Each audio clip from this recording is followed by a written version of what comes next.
మెల్లగా పాకుతున్న చల్లని కాఫీ. పూర్తి వివరాలకు చదవండి రేపటి సాక్షి దినపత్రిక. రాష్ట్రంలో లా అండ్ ఆర్డర్ దిగజారిపోయిందన్నారు మాజీ సీఎం వైఎస్ఆర్సీపీ అధ్యక్షుడు వైఎస్ జగన్. అన్ని చోట్ల రెడ్ బుక్ల పేరిట విధ్వంసాలు చేస్తున్నారని తెలిపారు. తాడేపల్లిలో వైఎస్ఆర్సీపీ లీగల్ సెల్ విభాగంతో వైఎస్ జగన్ సమావేశమయ్యారు. ఏపీలో న్యాయం, ధర్మం ఎక్కడా కనిపించడం లేదని, వ్యవస్థలన్నీ దారుణమైన పరిస్థితుల్లో ఉన్నాయన్నారు. ఆఫీసుల్లో ఫైళ్లు కాలిపోతే పెద్దిరెడ్డికి లింకు పెడుతున్నారన్నారు. ఎంఆర్ఓ, ఆర్డీఓ, కలెక్టర్, హెచ్డీఏ ఆఫీసుల్లో ఫైళ్లు ఉంటాయని టీడీపీ వాళ్లే చేసి దొంగ కేసులు పెట్టే ప్రయత్నం చేస్తున్నారని వైఎస్ జగన్ అన్నారు. తాడిపత్రిలో పెద్దారెడ్డిని అడుగుపెట్టనీయకుండా దాడులు చేశారు. పార్టీ నేత మురళీపై దాడి చేసి ఇంటిని తగలబెట్టారు. ఇలాంటి పరిస్థితుల్లో న్యాయవాదులుగా వైఎస్ఆర్సీపీ లీగల్ సెల్ విభాగంలో మీరు నిర్వహించే పాత్ర చాలా కీలకమన్నారు. జిల్లా స్థాయిలో లీగల్ సెల్ బలంగా ఉండాలన్నారు.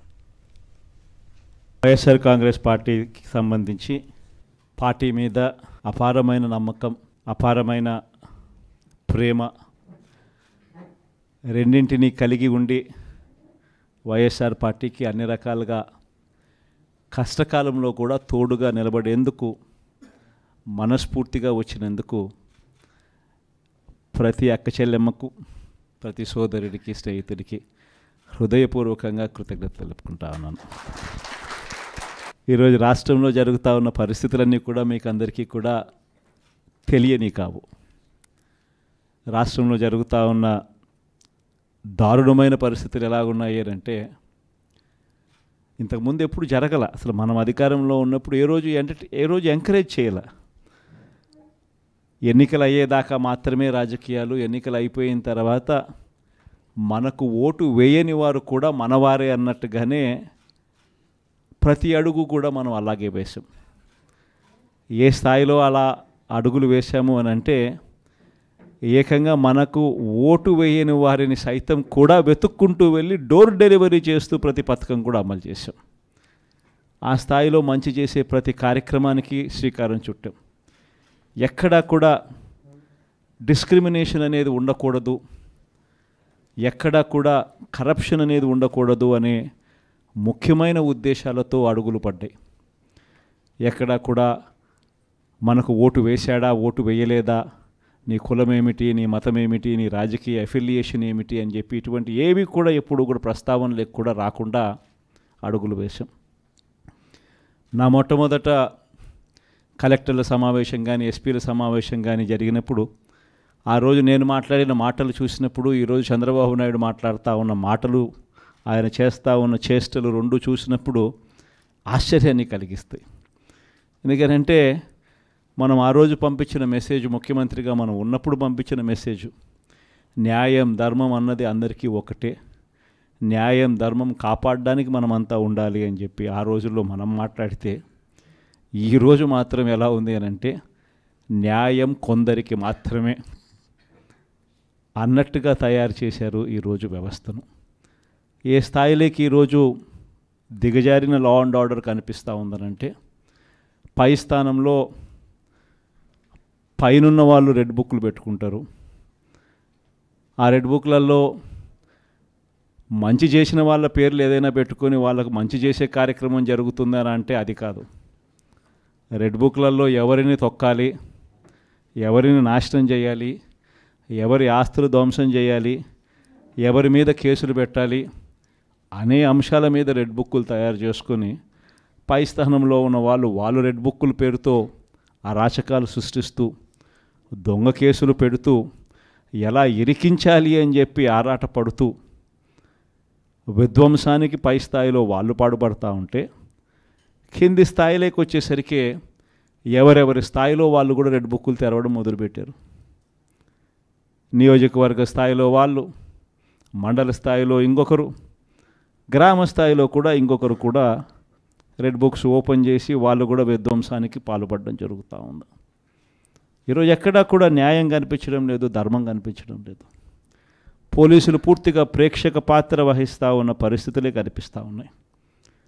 మొట్టమొదటిసారిగా ఈరోజు పోలీసుల సమక్షంలోనే పోలీసులు దగ్గరికి ఎవరైనా కూడా మాకు అన్యాయం జరిగిందని చెప్పి పోలీసుల దగ్గరికి వెళ్ళి కేసు పెట్టడానికి మనం ప్రయత్నం చేస్తే ఎదురు కేసులు మనవారిపై కూడా వాళ్ళే పెట్టే పరిస్థితులకి ఈరోజు కనిపిస్తూ ఉన్నాయి. ఎలాంటి దారుణమైన పరిస్థితిలో ఈరోజు వ్యవస్థలు కూడా ఉన్నాయనంటే, అన్ఫార్చునేట్గా మనకు ఒక ఈనాడు, ఒక ఆంధ్రజ్యోతి, ఒక TV5 ఇలాంటి గోబుల్స్ ప్రచారం చేసే మాధ్యమాలు కూడా మన దగ్గర లేవు. నాకు ఆశ్చర్యం అనిపించింది మొన్న చూస్తూ ఉంటే పెద్దిరెడ్డి రామచంద్రారెడ్డి గారి మీద జరుగుతూ ఉన్న పరిణామాలు.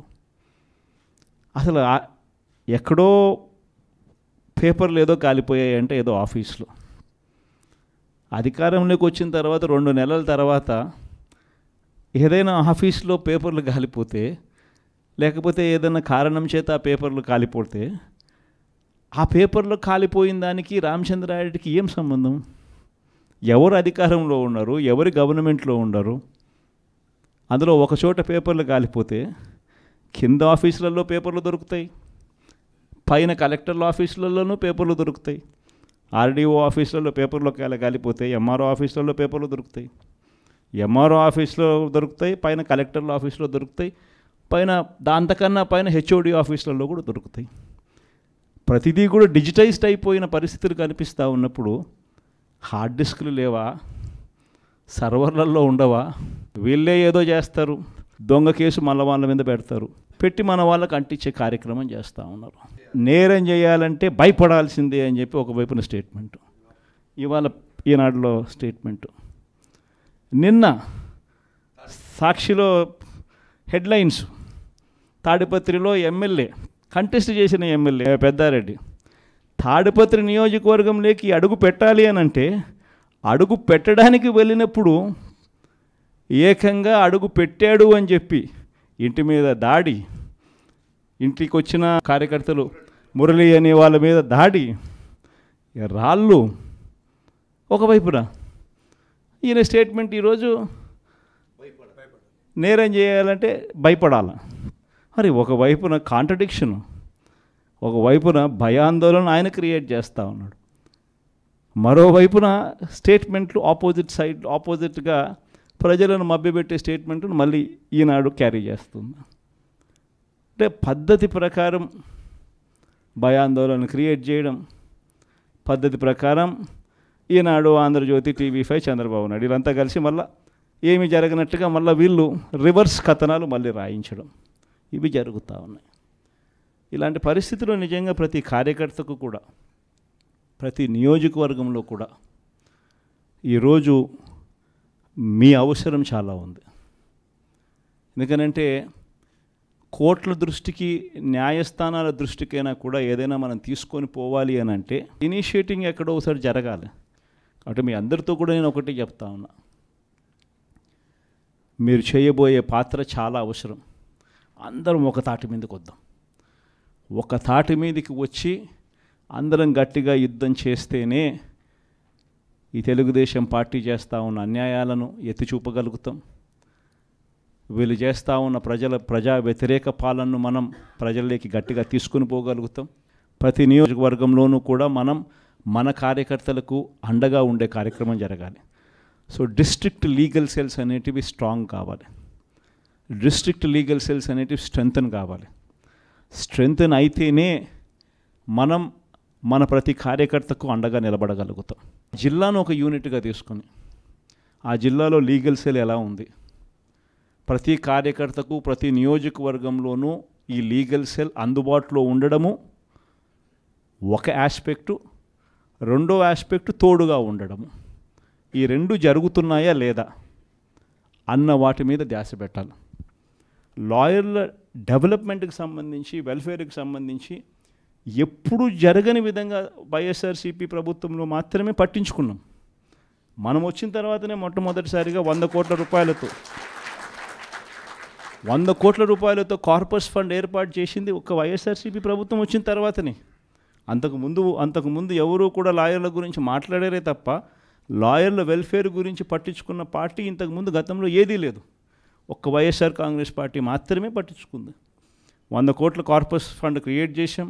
కార్పస్ ఫండ్కు సంబంధం లేకుండా కొత్తగా వృత్తిలోకి వచ్చే లాయర్లు 3 ఏళ్ల పాటు వాళ్ళ వృత్తిలో వాళ్ళు స్టెబిలైజ్ అయ్యేదానికి వాళ్ళకు కూడా అండగా ఉంటూ, వాళ్ళకు కూడా 6 నెలలకు ఒకసారి 30,000 రూపాయలు ఇచ్చే కార్యక్రమం, ప్రతి నెల 5,000తో లెక్కేసి మనం వచ్చిన తర్వాతనే ఈ ఇనిషియేటివ్స్ జరిగినాయి, ఇంతకుముందు ఎప్పుడూ జరగల.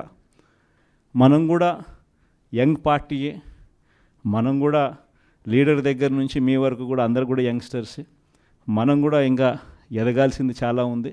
కొన్ని ఇంకా సంస్కరణలు, ఇంకా కొంచెం రిఫార్మ్స్, కొన్ని ఇంకా మంచి పాఠాలు ఎక్కడైనా కూడా మనం నేర్చుకోవాల్సినట్టు ఏదైనా ఉంటే కూడా తీసుకుని అవి కూడా మనం అలవాటు చేసుకుని ఇవన్నీ కూడా మార్పులు చేసుకుంటూ ఇంకా కొంత మనం ఆర్గనైజేషన్ మీద ఫోకస్ పెట్టి ఇంకా కొంత దగ్గరగా వెళ్ళే కార్యక్రమం చేద్దాం. ప్రజలకు, నాయకులకు, జిల్లాలో ఉన్న ప్రజలకు, జిల్లాలో ఉన్న నాయకులకు, జిల్లాలో ఆర్గనైజేషన్ పెరిగేట్టుగా అడుగులు వేయాల్సిన అవసరం ఉంది.